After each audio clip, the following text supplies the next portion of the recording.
Can you hear me, Chris? All right.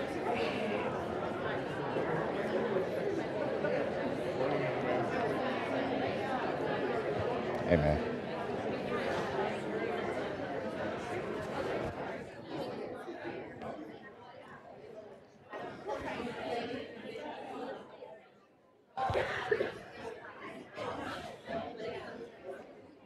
So, good morning, everybody. We'll get started in about 10 minutes, so continue your conversation.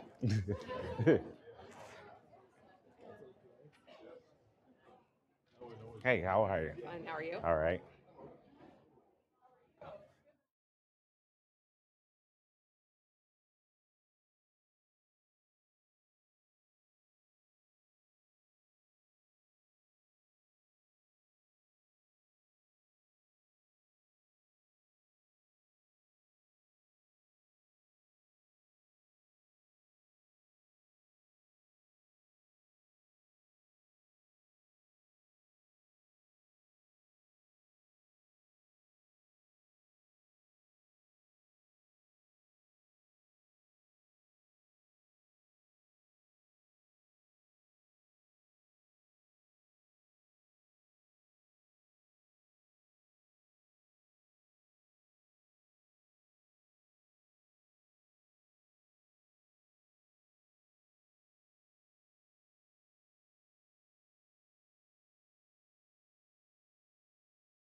Ladies and gentlemen, we will be starting in 1 minute. 1 minute.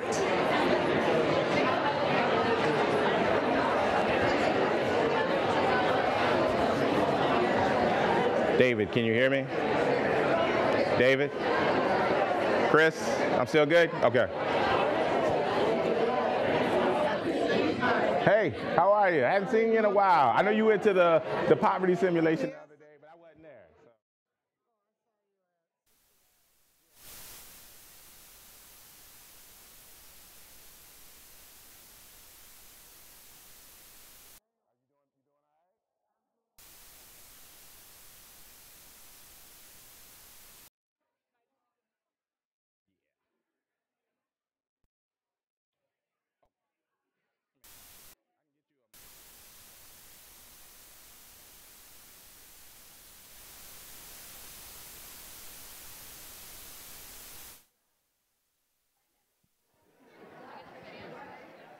What video? Oh, yeah, I got it.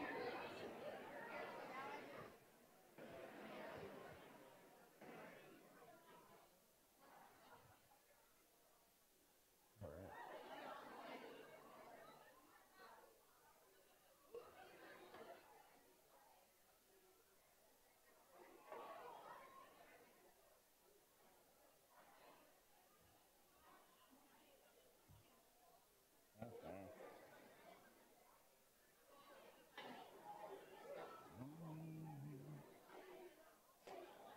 Hey, man, how are you?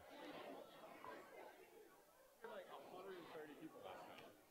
Awesome. No, it was good. It was good. Are you saying that as a good thing or a bad thing? It was really good. It was better than what Montserrat thought, so. What did she think? It's just more like 100. When we broke 100, we were in a pretty good mood, so. All right. But we should use that venue again. Yes.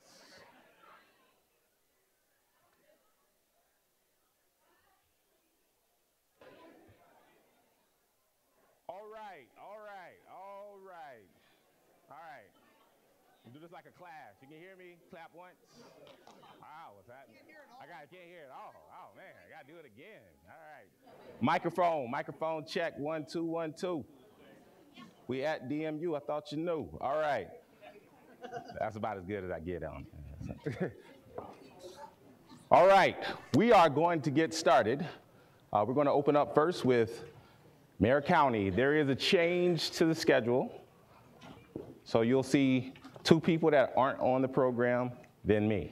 So we'll get started.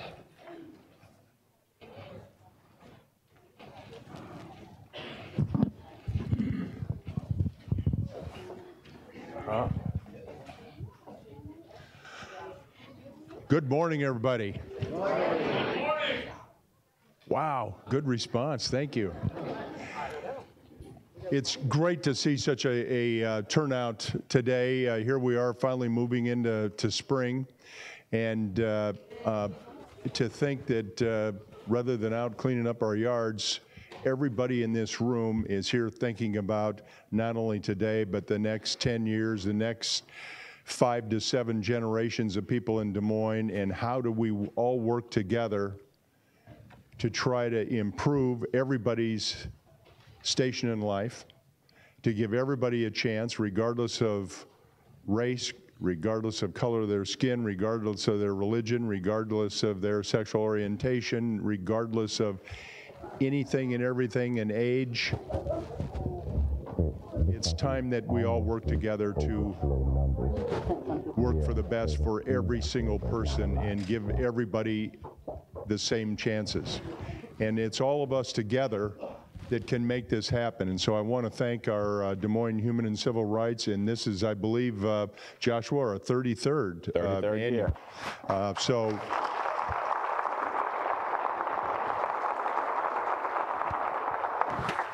And it's that, as I look at it here, the passion and the progress that we all hope for and work for. It's not just the work of the Civil and Human Rights Commission. It's not just the work of the Des Moines City Council or each of us individually. It's the collective work all of us do together that's going to make that step forward. And for all of you for coming today, let's get started. And Joshua, I'm going to turn it back to you, and let's look forward to a great productive day and a great productive year. Thank you for being here, and let's see some passion and some progress. Thank you.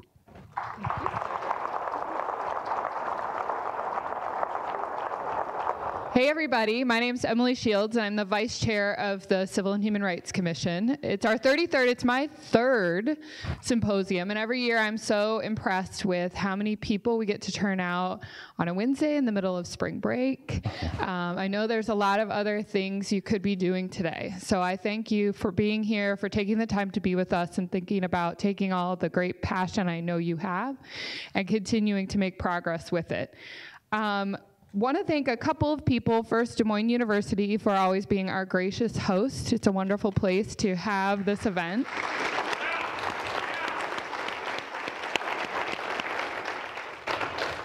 Also, and I know you saw a lot of them, you don't get 700 people through an exciting day without a whole lot of people power. So we have an amazing staff at the Civil and Human Rights Commission and a ton of volunteers who helped plan this event, who are speaking today, sharing their passion, who are out there making sure you get a name tag and a notebook. So let's thank all the staff and volunteers who have made this possible as well.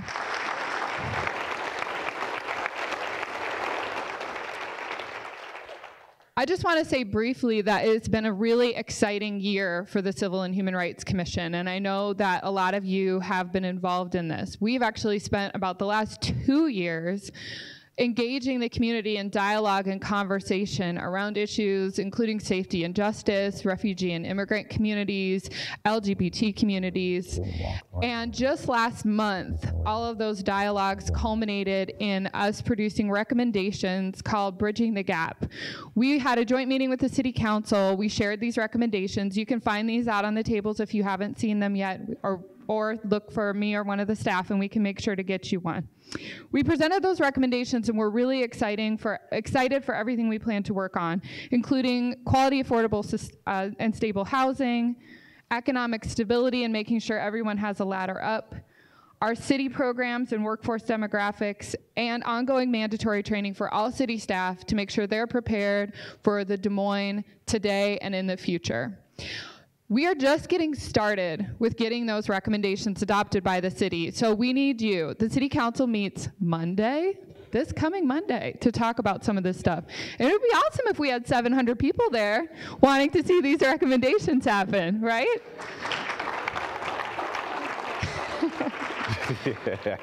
And it'll be an ongoing conversation from there. So we hope that you will continue to engage with the commission and with the city on that and on all of your great ideas as well. So for today, I know a lot of you, so I know that there's a ton of passion in this room, and I also know that there's a lot of action. Like, you are people who put your time and money where your mouth is. So I hope today is something that helps to spark different ways that you could work together so that we can make this community what it can and should be, as the mayor said, for generations to come. So I'm going to turn it over to Joshua to help us get started. Thanks for being here again.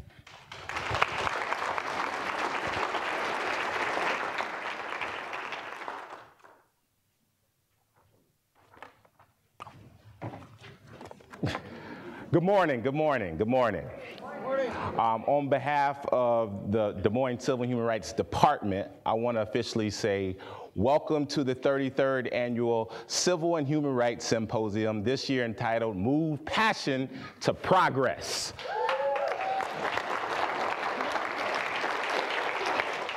So today we have about 700 people in attendance, so which ties our record, which was last year. So we've continued to progress. We haven't lost any momentum, at least. And DM, you hadn't kicked us out yet because we keep going over capacity.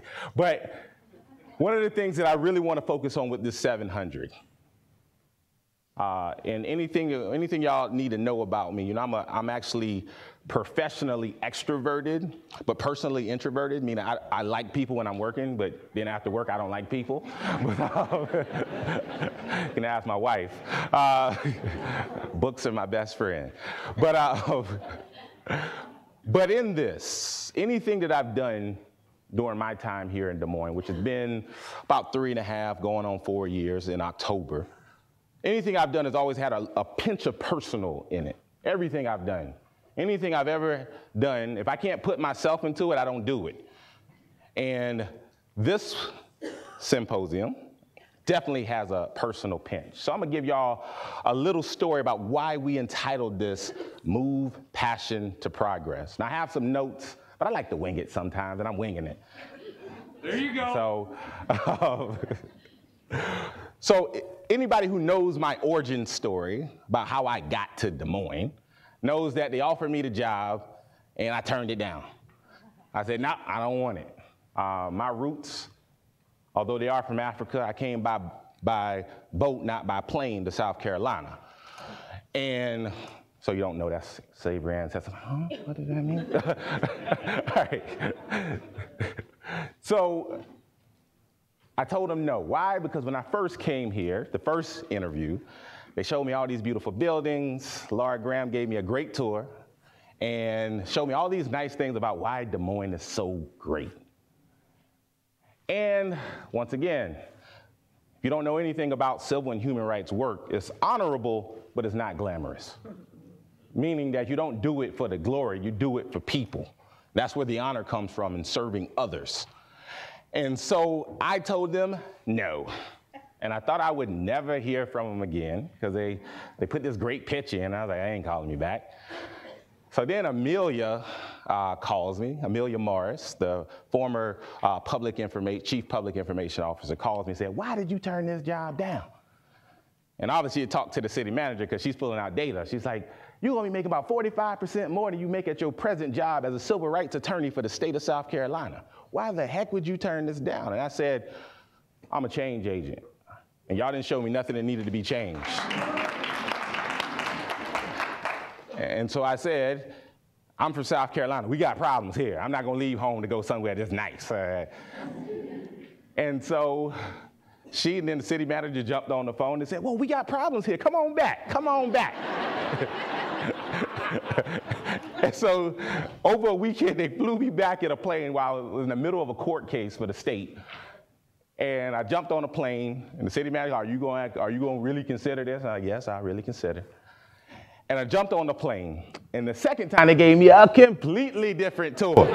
Completely different. Completely different tour. Different neighborhoods. They didn't take me downtown this time. Nah, the Sculpture Park, nah, don't look at this. Look at Edna Griffin Park. Don't have no funding. All right, so this mess. All right. And so I said, all right, but you know what really actually energized me? I went to the Justice Disparities Summit. That's when I came back the second time. And there were some people there, not the people in suits, even though I'm wearing a suit. It's a great costume, gets me advances that I would never get without it. I actually don't even go into a retail store, sidebar. The first time I go into a retail store, I always go in looking like this when I'm looking for a suit. They reach and shake my hand, treat me nice. And I said, can you put that on hold? I come back a few days later with sweats and stuff, and if they treat me different, I don't buy it. I've been doing that since my first year in law school, 2004, when I first experienced that, because I couldn't afford the suit that time. First, I rolled the red carpet out. I came back, nobody would even help me. I was like, okay, all right, see this game. And so I keep doing that. But anyway, so, see, I lost my train of thought. Sorry, sidebar. So what happened was, when I came to the Justice Disparity Summit, there were a group of people who were just so passionate about what was happening in their city, what was happening in their community. That's the greater Des Moines area. And I was like, yes, I like this, I like this, I like this, I like this. Because once again, being from South Carolina, when you were operating the good old boy system, you know, anything south of Canada,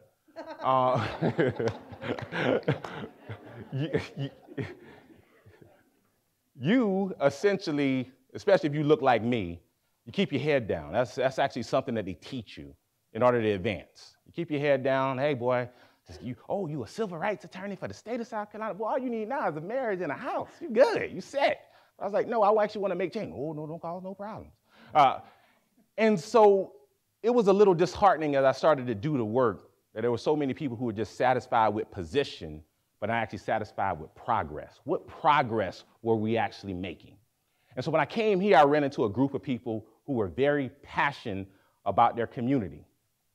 And so I said, you know what? I'll take the job. And then, the interview's still always, that's still the marriage time. I'm thinking we're past the honeymoon with me now. Nobody's calling for a divorce yet, at least not to my face. But one of the things that I noticed, my very first day on the job, I went to a meeting.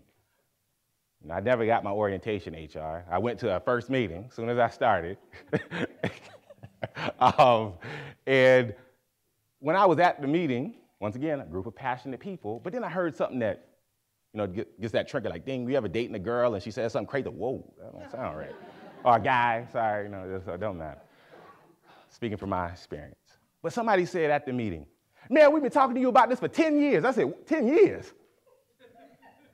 And I said, whoa, that don't sound right. And then, as we started to do some of the stuff that Commissioner Shields was talking about, where she was talking about the work that we've been doing, bridging the gap, and some of the initiatives that we've tried to lay out to get the city and the community in a greater region to establish, I've talked with some of my predecessors and some of the people that have been living in Des Moines 30, 40, 50 years, and they said, man, we tried to do that in the 80s. And I'm like, word? Are you serious? Because ain't nothing really new under the sun. The question is, what are we actually doing to actually make these initiatives come to fruition? And so what I have experienced is that there are a lot of passionate people in Des Moines, and that is a great thing.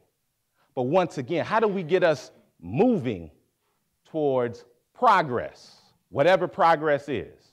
So let's go ahead and define progress, because you always need to know that's that academic part right there. Progress is onward movement towards a destination. Now, in the words of the great civil rights leader, do you know where you're going to? Do you like the things that life is showing you? Diana Ross.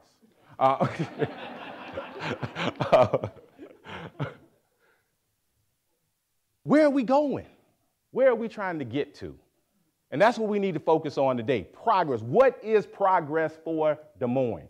What is progress for the greater Des Moines area? And how do we get there? So today we're going to talk about a few things that really help us get towards progress. Now, one of the things that you all need to understand, and this is one of the things that I need to make clear early on. I gave a presentation at Iowa State probably about a year ago now, maybe a year and a half ago. And I gave the presentation, and this lady, young white female, comes up to me, and she says, you have inspired me to get involved in social justice. I'm going to quit my job. And I said, well, what do you do? And she said, I'm the vice president of a bank. I said, whoa, no way. What are you talking about? You do not need to leave that job, because you can open so many doors for people that have been historically denied the opportunity to advance. Because the thing you got to understand is you can fight for justice from any position. Yes. You can open up doors from any position. Whether you work in HR and you're trying to make sure that you have a workforce that's reflective of the community.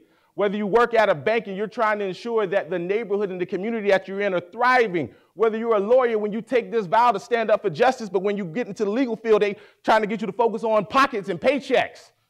You got to understand, we can do this work from anywhere. So it doesn't matter who you are, what you do. You can bring up the cause of progress from any level of society. Whether you're the person that is a secretary at Sears in 1988, when a young boy comes up to you in a V-neck sweater and khakis and asks for a job, and you let him in, and the next guy that comes in a hoodie and jeans tell him, nah, we ain't hiring. You can operate, that's a real story, by the way. You can operate progress from anywhere. I was the guy in the V-neck. Well, so you can operate progress from anywhere. And that's the thing that I want to know. We are moving towards progress. Now, what is progress? Progress is the ability of all communities to move towards self-determination. That is the destination in progress, where all communities have the ability to advance for themselves. That is economically, that is politically, that's legally, and that's socially. The four things that really shape this country.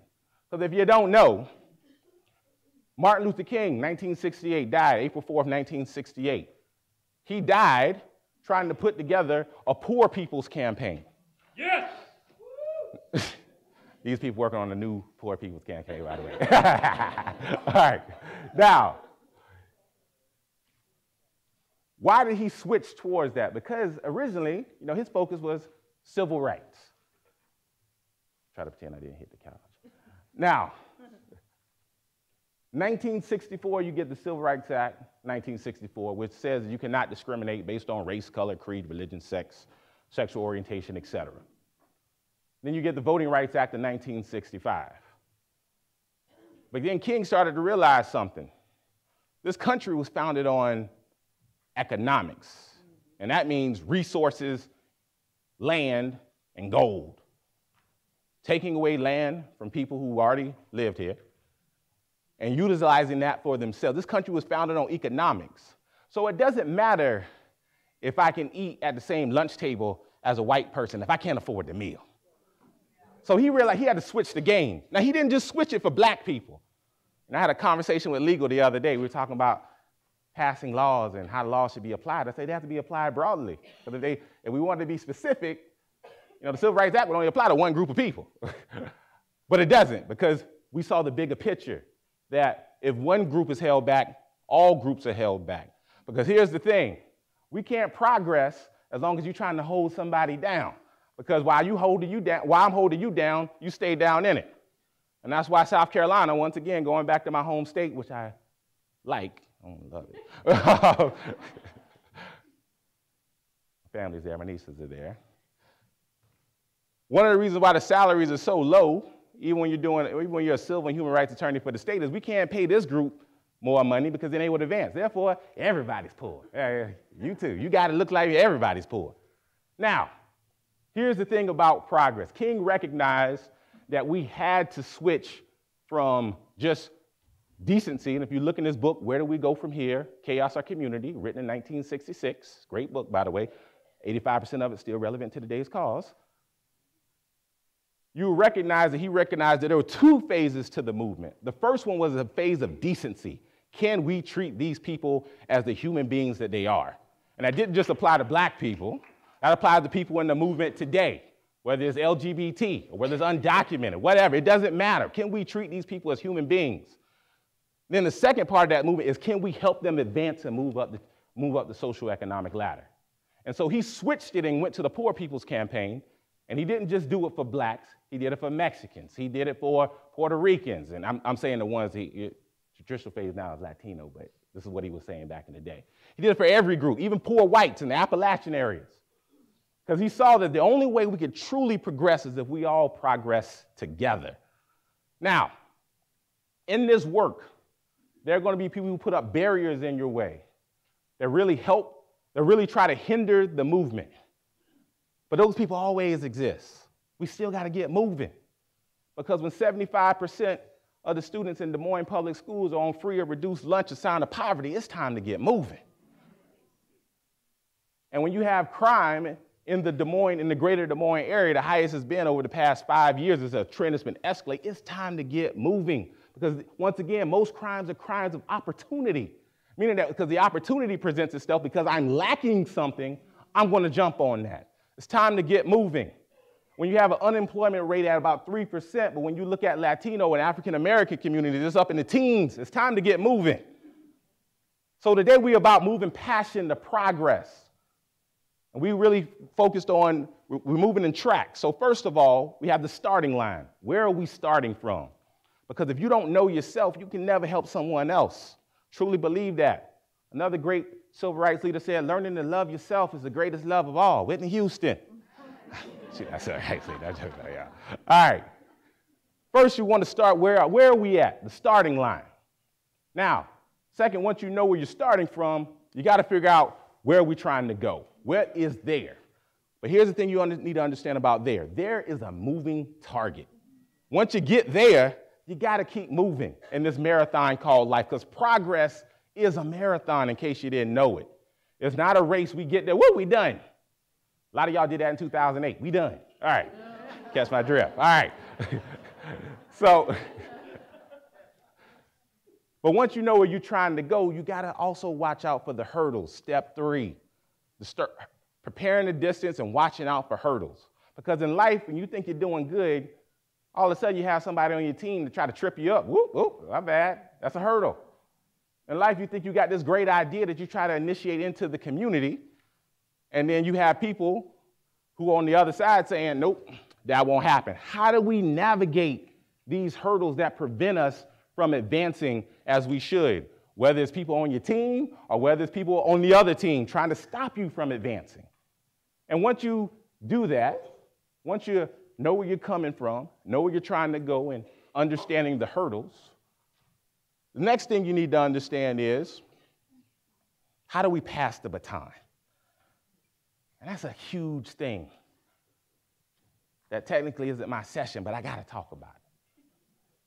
Because a lot of times in life, one of the qualms of people of my generation that look like me, and generations a little younger than myself. I'm only 38, by the way, so still, black don't crack either. But I'll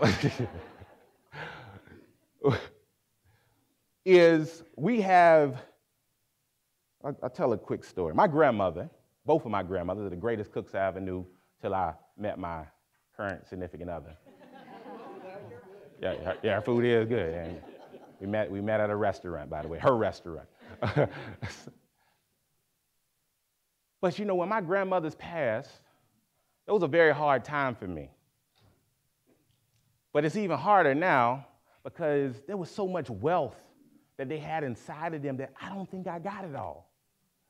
From her blackberry cobbler recipe, which was great, to just the stories in life that we had. And we shared a lot, but there's still so much wealth that people living today have inside of them that we aren't passing on to the next generation.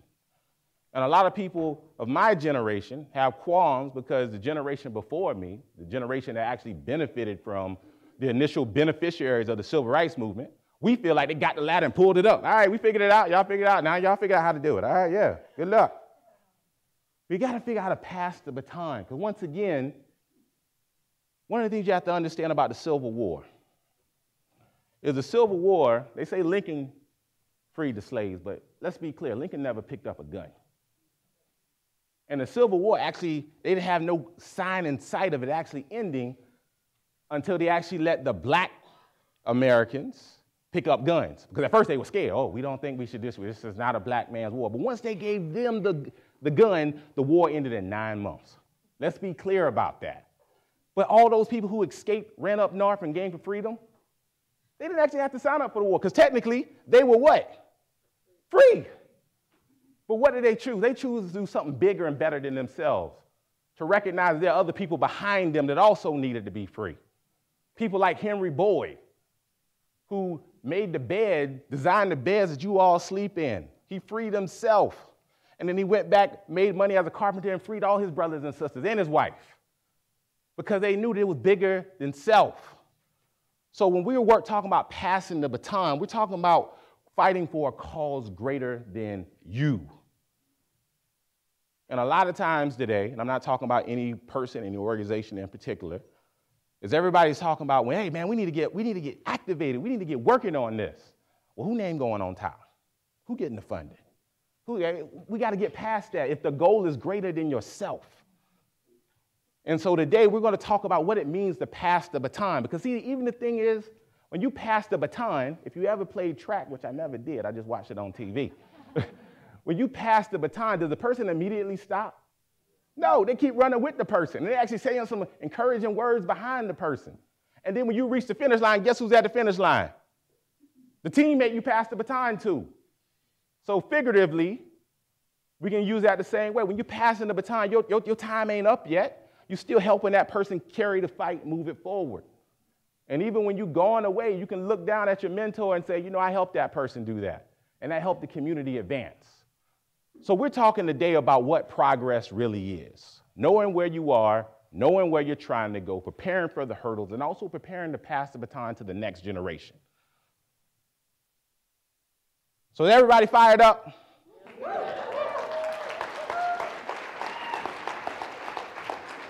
Oh, it's perfect. All right, my timing was great. All right. So in this work, a few things. We'll talk about a few things that are in your program. First of all, there is a commitment card as you go through the day. I don't know if you saw that in your folder, but there's two. There's a smaller version, and then there's a bigger version that is in your notebook. So as you go through the day, we want you to actually figure out how will you either run the race, map the route, go the distance, or pass the baton. And then on the back, you can actually write how you will commit to that. We want these commitment cards because the first 160 people to get it back to us will get this nice journal where they can tuck the business card into and keep it for yourself as how you will move passion to progress. She gets one early because she's a speaker. So we really want y'all to commit to this because we believe that Des Moines has the potential to be the greatest city, the greatest community on earth. And if you don't believe that, y'all can move to Altoona. But,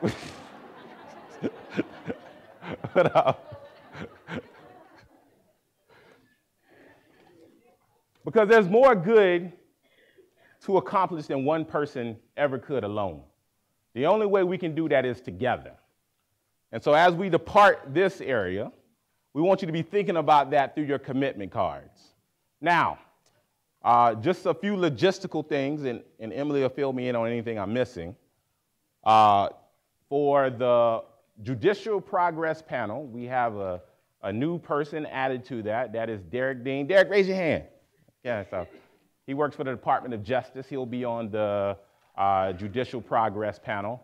And also, the very last session for the Judicial Progress Panel, we have, instead of Luana Nelson Brown, it will be Fred Van Loo, giving the same presentation for the most part. Fred Van Loo is already in the speaker list, so he'll be here for the Judicial Progress Panel, so you'll get to check him out. Because what we want you to do is, with the starting line, you actually get to see who all the speakers are today, and someone really piques your interest, you may be able to hear them again later in the day, except for Daniel. He's only here for the panel. So we really thank y'all for being here. Are you fired up? Yes. Ready to go? Yes. All right, let's get moving. We're going to start. Wait, start. Yeah, Court is an amazing group of high school students in the Des Moines area. They have an entire strand of presentations. If you are one of the people that has been texting me, where are they? Yes. They're up in room 115. So right by the registration table. Take the stairs. Or the elevators right behind them. You would just be on the left. There'll be a volunteer right at the top of the stairs to see what their amazing work is. And what pages are? Page 26. 26 and 27. You'll have a full spread just for information. So excited to see you. Thank you so much. Thank you. Anything else? All right. So I'm going to get back right. She took my momentum real quick, but I'm going to keep moving. All right. Y'all fired up? Yeah. You ready to go? Yeah. All right. So social progress is about access for all. Judicial progress is about justice for all. Economic progress is about opportunity for all. And what's the last? I'm definitely. Political progress is making sure everyone has a voice. So if you believe in those things, let's get moving to your next session. Look in your programs. We can get it started. Thank you. We're moving on to the next thing. It will start at 9.